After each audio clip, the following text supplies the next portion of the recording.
We've got two guests with us joining us here this morning. Ivor Lothving. Did I get that right? Yes. I got it right. Perfect. Thank you. And the name of the movie is Peak Oil. Also, Jeff Nizer is with us. Jeff, hey. Nice to see you good on to be this back. side. Yep. Over Right. here. Nice to meet you. Yeah. Jeff he's well familiar with the studio. Yeah. And welcome to the both of you. This is an exciting project for you. As maybe you can tell us a little bit about it. I know you're going to be coming up at the library. You'll have a preview there, but tell us a little bit about this project and what it means. Well, we, Nelson Cole and I have been working on a movie for probably 10, 12 years. And it's called Peak Oil Love Story. And it's basically about my obsession with peak oil and what peak oil has meant to me. But it was about sort of how to think about what is going on in the world. It's sort of a different way of looking at the way the world works. Mm-hmm. And so we've been filming it little by little over many, many years, and finally put it together into a movie which is about an hour long. And it features a lot of stuff out of my sketchbook and a lot of my family members giving me a hard time. So I think you'll really love it. So tell us what peak oil is and what it means. Peak oil is the point at which oil production kind of has been going up since about, well, the 1860s. When they first found it in Pennsylvania, oil production's been going up and up and up and up. And about sometime around last year, early last year, it hit a peak. And we're waiting to see, I mean, you can only really see in retrospect, but we're waiting to see whether or not that peak holds. But if that peak holds, then the amount of oil that the world produces goes down and down every year instead of coming up. And what will happen?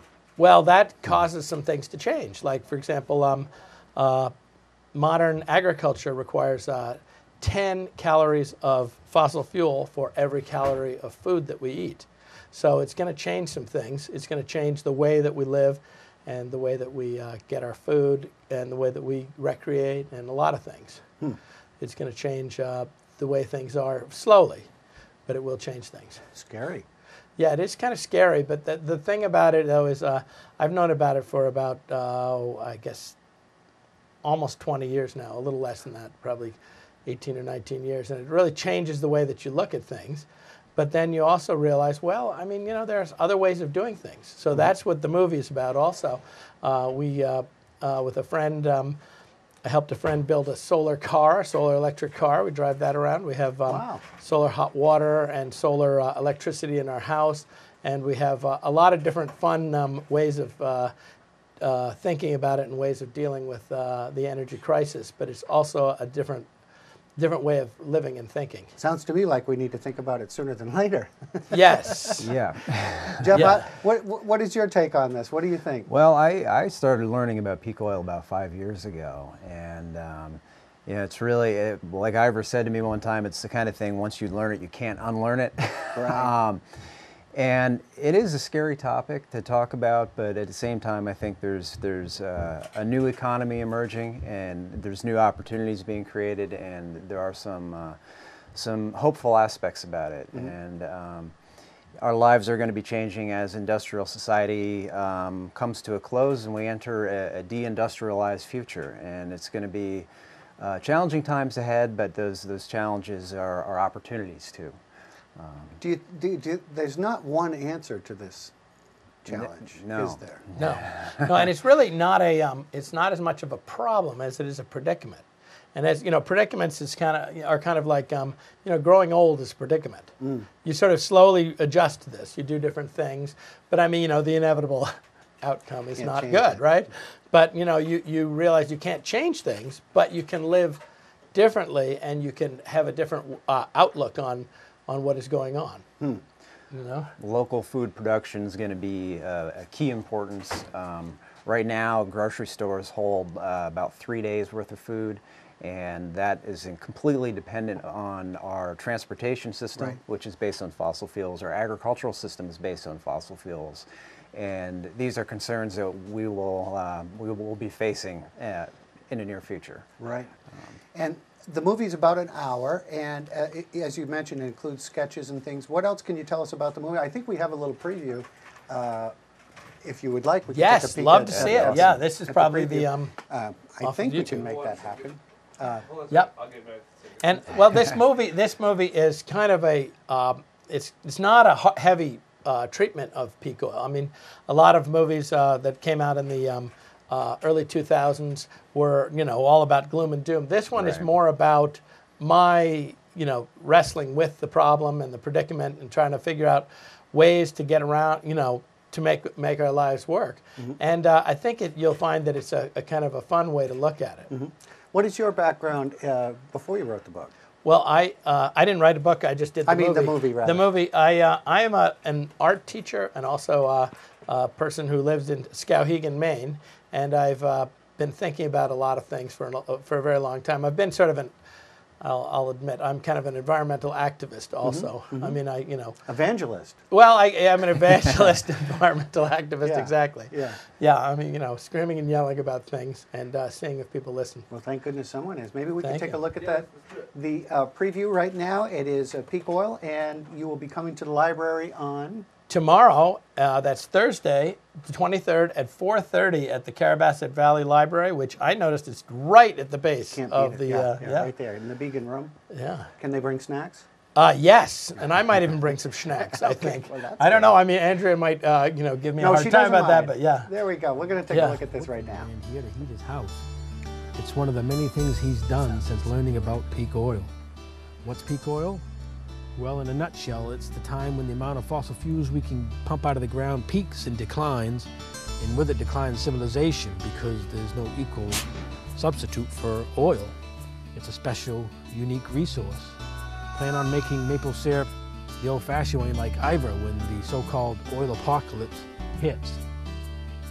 I've known Ivor for about 11 years, and within 11 minutes of meeting him, if not 11 seconds, he was telling me about peak oil. It's an obsession of his, as he'll admit. It's his grand idea, and I think it's a way for Ivor to understand the world. It's time to change our ways. The average American uses around 3 gallons of petroleum per day. Now, the worst thing is that we have to borrow the money for 2 of those gallons. For years now, I've been following him around as he spreads the peak oil gospel, telling people about peak oil, learning about electric cars and solar panels. It's been really interesting following him around. And I think the film will be interesting too. I think you'll learn a lot and be entertained because Ivor speaks 3 languages, he's well-read, been in the Peace Corps. He's an interesting guy, and I've learned a lot from him, and I think you will too. Yep. Okay. Quiet on the set. Well, thanks for supporting Peak Oil, a love story. If nothing else, it'll help Ivor sleep a little bit better at night. Hi Nelson, this is Ivor, and I'll be building the solar car all next week. We're going to have a meeting of the Peak Oil group, but then after that we're going to be building the car. There is a little preview of what is going to take place at the library. That'll be tomorrow. My question is, where do we start and what can we do? Well, I think we want to start with food production. I think that's the big thing. I think everybody should have a garden next summer if you can. Just start to figure out a spot to, you know, grow some potatoes. I am big on this, and I've been spending the last week or 2 digging out my sap lines. So if anybody wants to help with that, it's excellent. Exercise, I'm telling you, it's great. I'm telling you, I'm just charged up by it. With the snow especially. Yeah, with the snow, yeah. Yeah, so I think that's where we have to start is really food supply. And also, hey, you know, nobody likes it, but ride the bus. I mean, here at Sugarloaf, you got a great example of some mass transportation taking you around the whole area here. You can get places, you know, you can do things, and it gives you an idea of what it could be like to live in a place where you have just easy mass transportation taking you around. Jeff, what are you doing to help with this cause? Yeah, I think that you know, that's not going to suddenly be like the oil tap is turned off one day. I think there's going to be a transition phase, and there are things that we can do, like grow our own food and try to keep those things closer to home. We can try to use local fuel sources like firewood to heat our homes. We can try to keep our our transportation needs smaller, fly less. Flying in airplanes is a huge user of fossil fuels. If you can fly less, do so. Carpool when you can. All these things cumulatively will add up and help prolong the oil that we have left. Well, we're kind of fortunate here in Maine because we can reach to our history and use firewood as we do, as many people do around here. And perhaps the people in the city don't have quite that luxury. It might be a little more difficult for them to find ways. But I think the point is that we start, right? Yes, I think the hardest thing of any, with any project is to get started on it, figure out some things. And, the thing is, it's really kind of fun. Once you start to work on, some of these things, it becomes kind of a neat part of your lifestyle. And it can save you money. Well, that's the big thing. It saves you money, yeah. We're going to take a break. We're going to come right back and talk about peak oil, a love story coming up in just a moment. We'll be right back with more.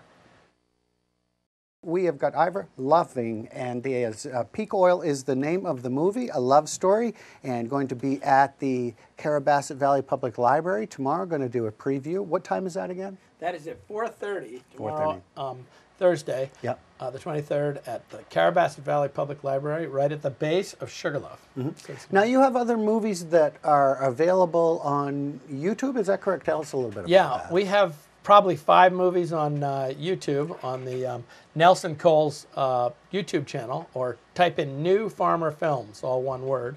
Check that out. We have a movie about an electric car that we built with my students. Art Haynes came in and helped build this electric car. It's called Infinity Miles Per Gallon, which is really fun. And then we have another movie about maple sugaring. It's called The Music of the Sugar Bush. We have a movie by about John Howe and his solar car inventions.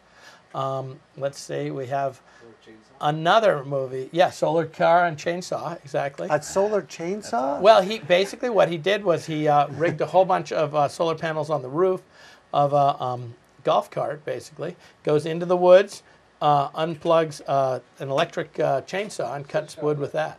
And then he uses an a solar electric tractor to drag the wood out. Innovation, that's what we need. Yeah. So, creativity. Yeah, creativity, innovation. Here's a shot of it. Can we show that? Because that's got my... There's his solar tractor. Look at that. And it's got a roof, too. It's a dual purpose. Yep. Well, that roof is full of solar panels. Well, that's what I understand. So he took a Farmall, Farmall N, and turned it into... I guess it wouldn't keep the rain out because... It would. It would come around the sides, but... Wow. Interesting. Very interesting stuff. I'll find it better. Now, those are all on YouTube, and you have another project in the hopper? Yeah, we have another project that Nelson and I are working on. Really interesting. Yeah, this one is called The Day My Brother Robbed a Bank, and it's about Nelson Cole's brother, who was a former heroin addict, who robbed a bank back in 1993. And so what we're doing is we're going down there and we're taking him to the places that where he robbed the bank, where he got a limo in Camden. We took him to these places, and it kind of jogged his memory, and we're just finding out more and more and more about that day, and also how that day affected Nelson and his family. Jeez. Heroin a problem back in 1993. Yeah, and the idea is, it's like heavy subject, light touch. Yeah. So the idea is that it's gonna be kind of darkly humorous. I mean, this especially this one. And we're trying to, we're going to probably get another Kickstarter grant to do this one and get it started and get going. We want to do some drone shots, and we want to rent a limo, of course. And so we have a lot of different things we'd like to do with this next one if we can get it going. And also, it talks about the heroin problem, which is a real problem in Maine. There's one person a day dying. So it talks about that, but in a way that it's not preachy. Mm-hmm.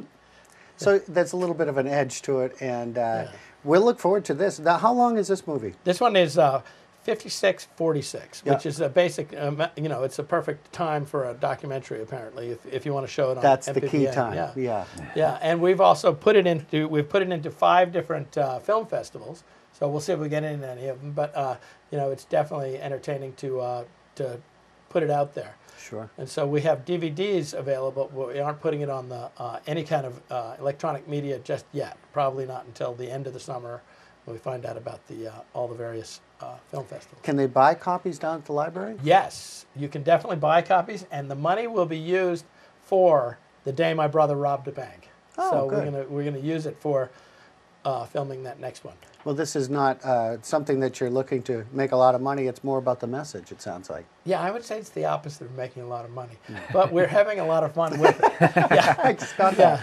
that. Yeah, we're having a lot of fun with it. I mean, Yeah. it is a great way to kind of get the message out on some things. And Jeff has been great. Jeff has promoted this showing that we're going to have tomorrow night here and this is going to be actually a premiere of this version of the film. Mm-hmm. This is we've shown it on Swans Island, Skowhegan, twice in Waterville, and now Sugarloaf. And now Sugarloaf. So it's Right on. it's a fun way to get it out there. Well, And- we encourage everyone to go check it out because you need to be aware of this, and maybe it's time to begin because we've already hit the peak. Yeah, I would say it's time to begin. In fact, there was a study done, the Hirsch report, and basically he said the time to begin was about 20 years ago. So we're a little behind Yeah. the schedule. Got a but- lot of work to do. Well, we got a lot of Yeah. work, but that's all right. We can do it, and it's a challenge, but people love a challenge. Thank you Yeah, for being very. here. I really Yeah. appreciate it. Thanks, Jeff. Nice Sure. to see you Yeah, again you as too. well. This sounds like a very interesting opportunity for people to go check that out. It's at the Began Room at the Carrabassett Valley Public Library. And also check out the YouTube videos. There's lots of movies on YouTube as well. And Peak Oil, it'll be taking place tomorrow at the Carrabassett Valley Library. Go and check it out. Thank you to the both of you for joining us here on the program this morning. Thank you. I think you're going to love it. All right. Thank you so much. We'll take a break. We'll be right back with more here on the Mountain Report.